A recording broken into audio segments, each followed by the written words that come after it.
study English. Today I will tell you about animals.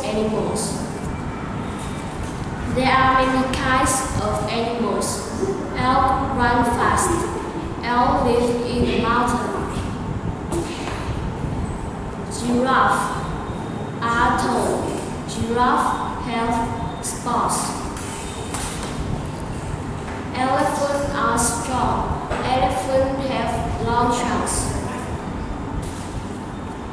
Camel live in the deserts.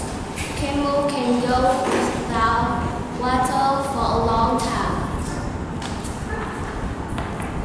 Foxes have bushy tails.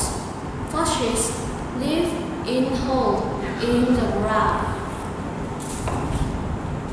Zebra have stripes. Zebra live in grassy places. Hippo live near water. Hippo have almost no hair. Polar bear live in cold places. Polar bear eats snow.